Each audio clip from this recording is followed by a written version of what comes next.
এক ভাই প্রশ্ন করেছিলেন যে সাবকন্টিনেন্টে মালহামার কি ইফেক্ট হবে, আমাদের সাবকন্টিনেন্টে অর্থাৎ বাংলাদেশ, ভারত, পাকিস্তান, এই যে জায়গাগুলো আছে এখানে মালহামার কি কি ইম্প্যাক্ট করতে পারে।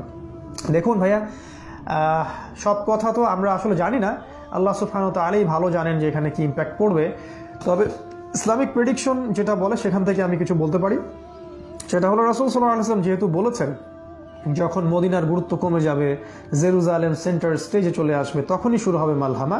এবং তিনি বলেছেন এই যুদ্ধে 99% মানুষ মারা যাবে। তিনি এটাও বলেছেন 80টা ফ্ল্যাগ একত্রিত হয়ে যাবে এবং তারা প্রত্যেকেই 12,000 সৈন্য সাথে নিয়ে আসবে।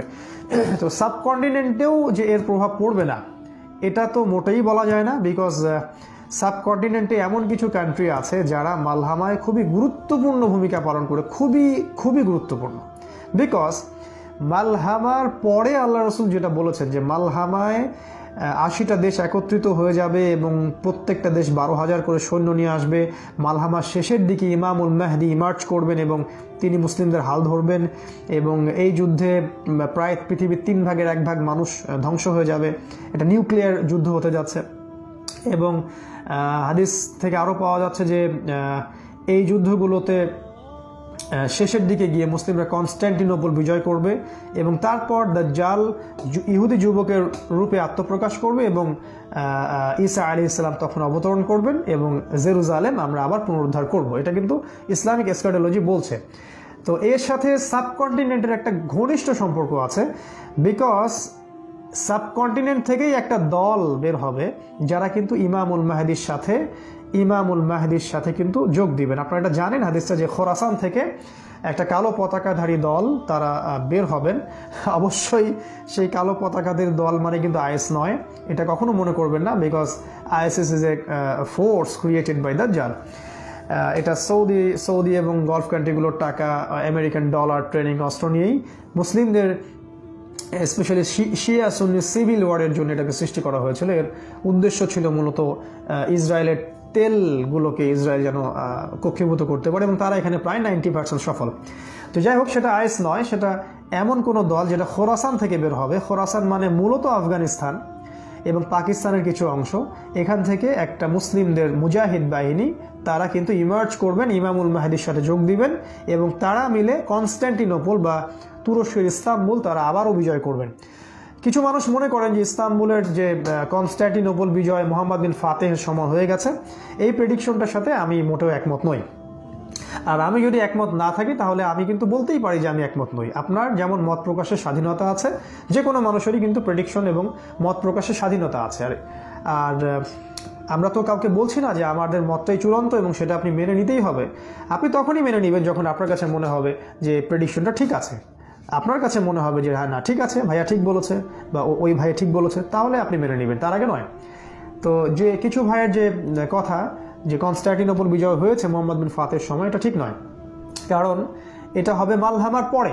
রাসূল সাল্লাল্লাহু আলাইহি ওয়াসাল্লাম বলেছেন মালহামার পরে মুসলিমরা কনস্ট্যান্টিনোপল বিজয় করবে। এখনো পর্যন্ত পৃথিবীতে এমন কোনো যুদ্ধ হয়নি যে যুদ্ধে 99% মানুষ মারা গেছে। নো।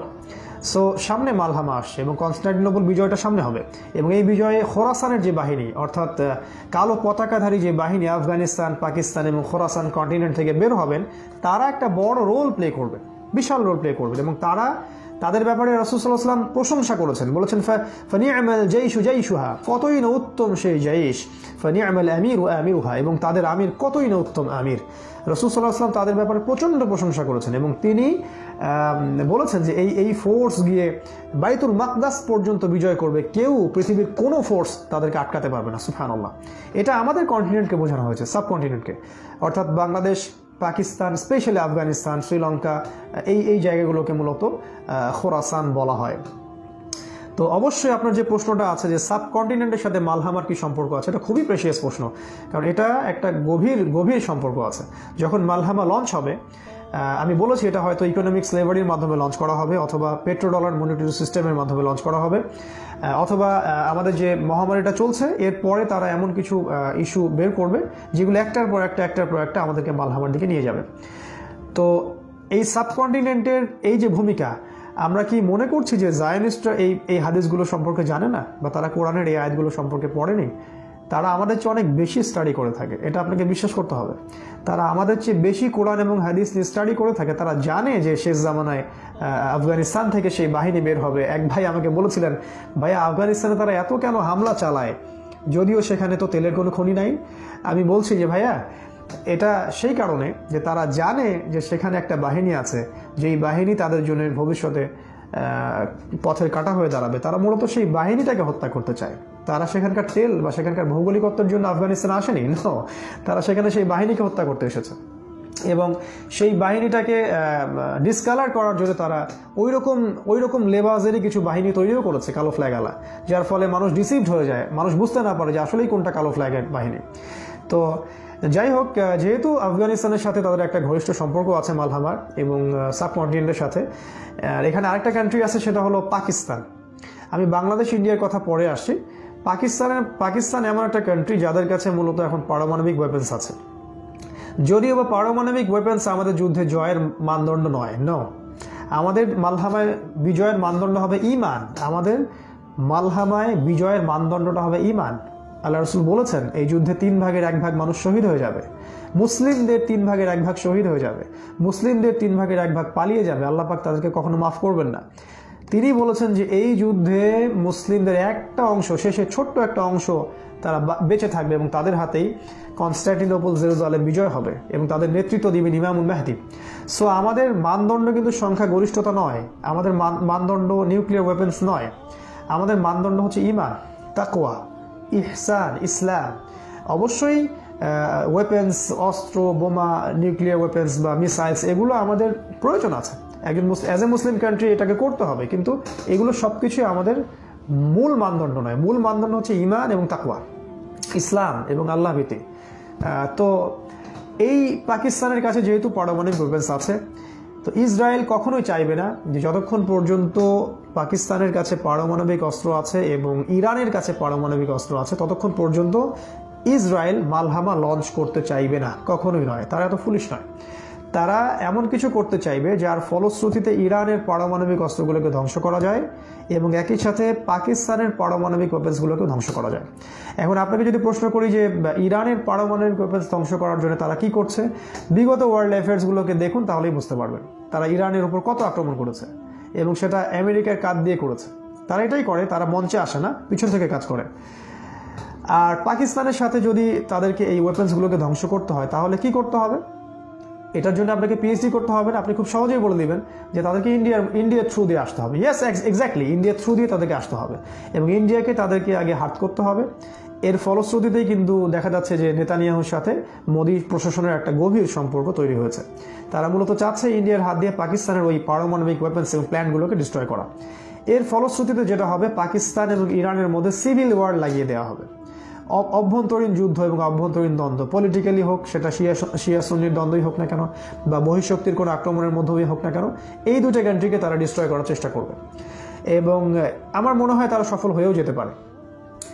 এবং এই অবস্থা যখন সৃষ্টি হবে যে ইরান পারমাণবিকভাবে দুর্বল হয়ে গেছে এবং পাকিস্তান নিউক্লিয়ার ওয়েপন্স প্ল্যানগুলোকে হারিয়ে ফেলেছে, তখন হয়তো ইসরায়েল বড় মালহামা লঞ্চ করার জন্য প্রস্তুতি নেবে এবং সেটাকে লঞ্চ করবে।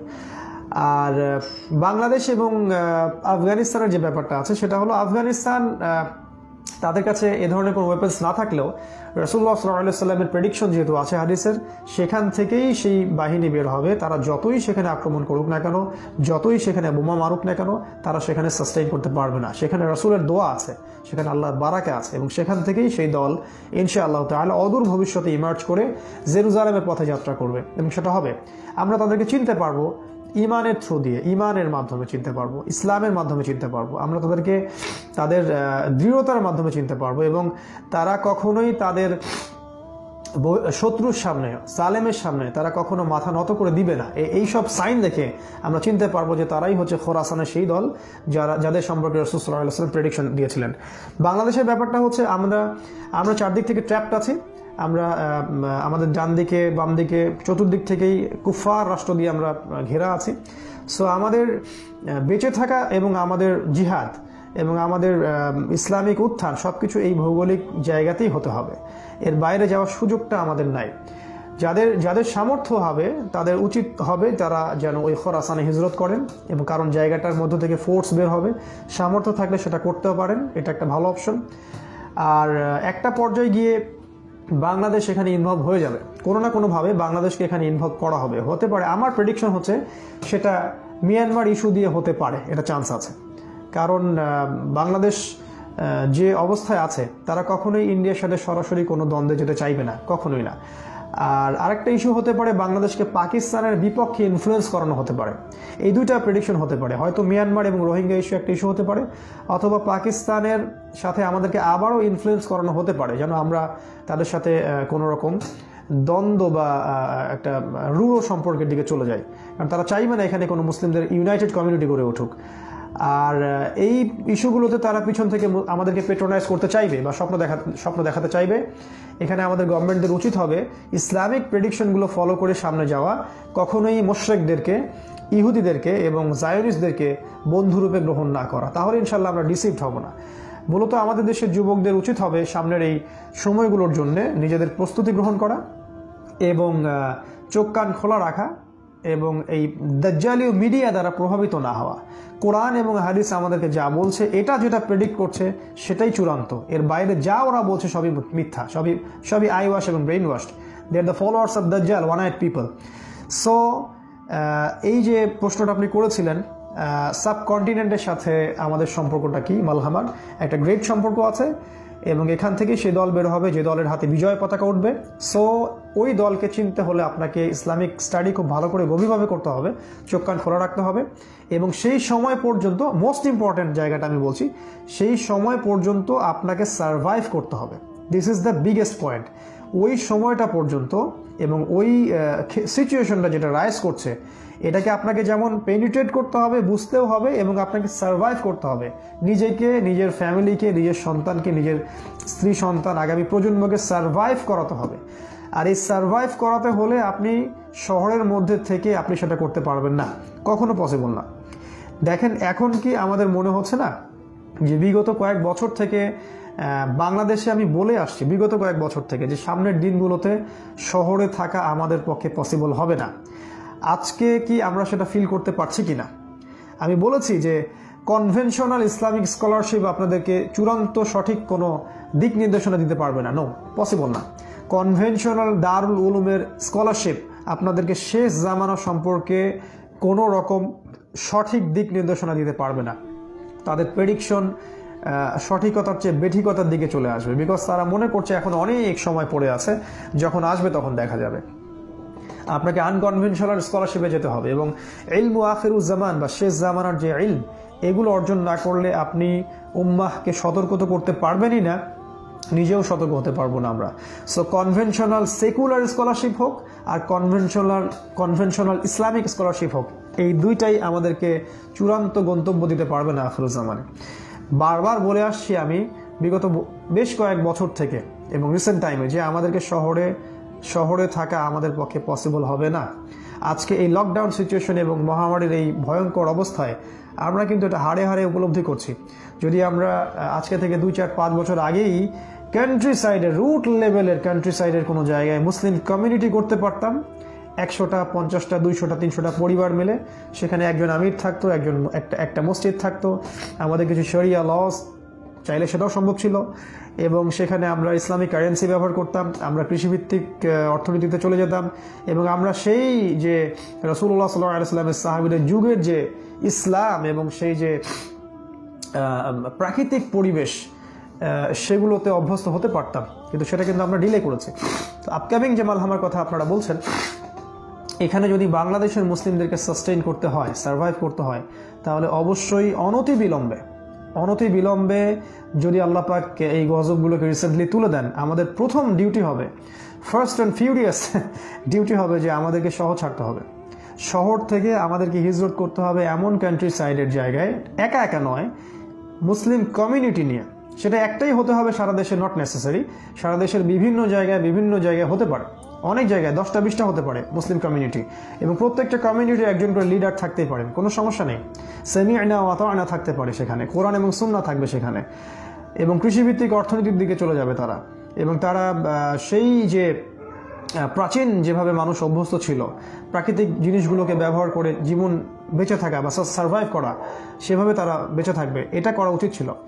এটা যদি আমরা নেক্সট করতে পারি, এই এই মালহামা, এই যে মহামারীর পরের যে বিশ্বটা আসছে, তখন আমরা যদি এই শহরগুলোকে কমিউনিটি নিয়ে ছাড়তে পারি, 100টা পরিবার, 200টা পরিবার, 150টা পরিবার, এটা পসিবল, এটা ইম্পসিবল না। কারণ ইন্দোনেশিয়াটা হয়েছে, মালয়েশিয়া হচ্ছে, এটা সাউথ আফ্রিকায় হয়েছে, এটা ব্রিটেনে হচ্ছে, ইভেন ব্রিটেনে এটা হয়েছে, ব্রিটেনের মতো কান্ট্রিতে এটা হচ্ছে।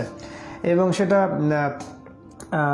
আমরা দেখলাম যে আফ্রিকান কান্ট্রিতে বেশি হচ্ছে। ইভেন দেখা যাচ্ছে যে অস্ট্রেলিয়ার মতো কান্ট্রিতেও এখন মুসলিম কমিউনিটি, মুসলিম ভিলেজ কনসেপ্টে মানুষ চলে আসছে।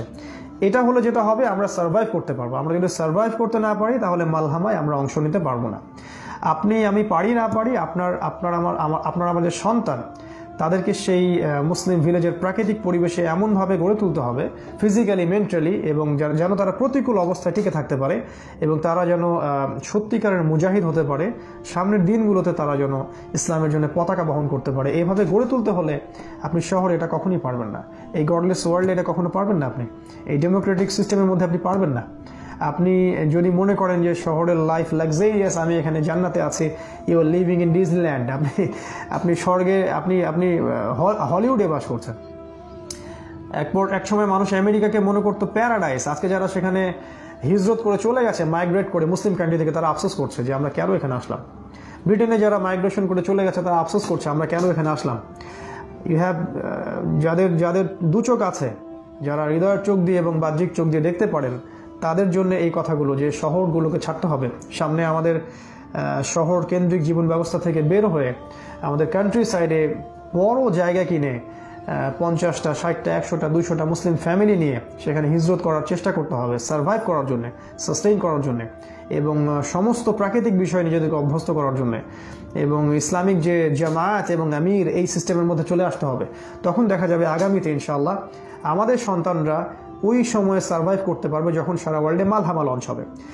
আর বাই দ্য ওয়ে, যদি মালহামা আমরা শহরে থাকা অবস্থায় লঞ্চ হয়েই যায়, তখন দেখবেন আপনি শহরের মধ্যে খাবার পাবেন না, আপনি সেখানে ইলেকট্রিসিটি পাবেন না, আপনি সেখানে বুক ভরে নিঃশ্বাস নিতে পারবেন না, আপনি সেখানে নিরাপদে বাইরেও বের হতে পারবেন না, আপনি সেখানে টেকনোলজি ইউজ করতে পারবেন না, সব ডিস্ট্রয় হয়ে যাবে। তখন তো আমরা আফসোস করব বসে বসে যে আমরা জাহান্নামের মধ্যে আছি। তো এটাই কি বেটার হবে না যে আমরা পূর্ব থেকে সতর্কতামূলক পরিকল্পনা গ্রহণ করি? যাদের সামর্থ্য আছে, যাদের অনেক অর্থনৈতিক সমৃদ্ধশালী মানুষ আছেন, তারা উদ্যোগ নিন, তারা বড় বড় জায়গায়, কান্ট্রি সাইডে, যেখানে জনমানব শূন্য জায়গা, সেখানে গিয়ে অনেক বড় বড় ল্যান্ড কিনে সেখানে মুসলিম কমিউনিটি গড়ে তুলুন। এগুলো সারা ওয়ার্ল্ডে হচ্ছে, ইনশাল্লাহ। আল্লাহ চাইলে বাংলাদেশে এগুলো সম্ভব। আমরা কারো গদিতে হাত দিতে চাচ্ছি না, আমরা কোনো পলিটিক্যাল দল ক্রিয়েট করতে চাচ্ছি না, আমরা কোনো জঙ্গি ট্রেনিংখানা সেখানে তৈরি করতে চাচ্ছি না। আমরা আমাদের কান্ট্রি সাইডে আমাদের মুসলিম কমিউনিটি করতে চাচ্ছি। আমরা গভর্নমেন্টের আওতাভুক্ত থেকে বেরো হয়ে যায়নি। সো এই যে ব্যাপারটা, সেখানে শিক্ষা, চিকিৎসার ব্যবস্থাও সেখানে করা সম্ভব, এবং সেখানে বিভিন্ন প্রফেশনের মানুষকে ইনভলভ করতে হবে। সেখানে ইঞ্জিনিয়ার দরকার হবে, সেখানে ডক্টর দরকার হবে, টিচার দরকার হবে। আমাদেরকে প্রতিটা জায়গায় প্রতিটা সেক্টরে দাওয়াতি কাজ করতে হবে। এবং এই মানুষগুলোকে আমার মনে হয় এখনকার যারা শিক্ষিত সমাজ, তারা অনেকটাই সচেতন এবং তারা এটা ফিল করে। ইভেন অনেক সেকুলার সেন্সের মানুষ, তারা এখন এই কনসেপ্টটাকে ভালো বলছেন। অনেক সেকুলার সেন্সের মানুষ এই কনসেপ্টটাকে ভালো বলছেন যে শহর কেন্দ্রিক জীবন ব্যবস্থা থেকে বের হয়ে কান্ট্রি সাইডে কমিউনিটি করে তোলা। তারা ইসলাম ফলো করছেন না, তারপরেও তারা বুঝতে পারছেন ওয়ার্ল্ড সেদিকেই যাচ্ছে। সো এই প্রতিটা বিষয় সম্ভব। আমার একার মাথা থেকে তো এটা সব কিছু বের হওয়া সম্ভব না। সবাই যদি ভাবি, ইনশাআল্লাহ আমরা সবাই এক একটা সেক্টর নিয়ে ভাবতে পারি যে সেখানে কৃষির কি প্রজেক্ট হবে, সেখানে ডেইরির কি প্রজেক্ট হবে, সেখানে ফিশারিজের কি প্রজেক্ট হতে পারে, সেখানে ইলেকট্রিসিটি বা লাইটের কি হবে, সেখানে তেল কেমন করে আসবে, সেখানে ধান পাট কিভাবে চাষ হবে। এক একজন মানুষ যদি এক একটা সেক্টর নিয়ে ভাবার চেষ্টা করে এবং এরকম করে 200-300 ফ্যামিলি গড়ে তোলা সম্ভব হয়, এটা পসিবল। বিকজ এটাই একমাত্র ওয়ে যেটা রাসূল সাল্লাল্লাহু আলাইহি ওয়াসাল্লাম প্রেডিক্ট করেছেন যে আখিরুজ জামানে একজন মুমিনের পক্ষে, সেই মুমিন যে পরিপূর্ণরূপে ইসলাম ধরে রাখতে চায় তার পক্ষে এই শহর কেন্দ্রিক জীবন ব্যবস্থায় দিন টিকিয়ে রাখা সম্ভব হবে না। তাকে কিছু এই যে গরু ছাগল গবাদি পশু নিয়ে কান্ট্রি সাইডে পাহাড়ি এলাকায় চলে যেতে হবে, যেখানে সে কমিউনিটি গড়ে তুলবে এবং সেখানে ইসলাম ফলো করে চলতে পারবে। সো এই যে ভাই প্রশ্ন করেছেন তার উত্তরে অনেক লম্বা কথা বলে ফেললাম। যাই হোক, তবে মনে হয় কথাগুলো ইনশাল্লাহ আপনাদের কাজে দিবে। যে মালহামার সাথে যেহেতু সাবকন্টিনেন্টের একটা ঘনিষ্ঠ সম্পর্ক আছে, আমাদের উচিত হবে স্পেশালি বাংলাদেশের যুবকদের যে আমরা যেন সাস্টেইন করি, সার্ভাইভ করার এনশিওর করতে হবে আপনাকে, যে আপনি সাস্টেইন করতে পারছেন কিনা, সার্ভাইভ করতে পারছেন কিনা। বিকজ আপনি যদি শেষ হয়ে যান এবং আপনার প্ল্যান প্রজেক্ট শেষ হয়ে যায়, ইউর ভ্যানিশ, শেষ, ডেড, তারপরে কিছু করার থাকবে না। আর যদি আমরা এই গডলেস সিভিলাইজেশনের মধ্যে থেকে অভ্যস্ত হয়ে থাকি, তাহলে সামনের এই বিপদগুলোতে আমরা ট্র্যাপে পড়ে যাবো, আমরা এখান থেকে বের হতে পারবো না। ঠিক যেমন আমরা এখন লকডাউন হয়ে আছে, আমরা চাইলেও এখান থেকে আর বের হতে পারছি না।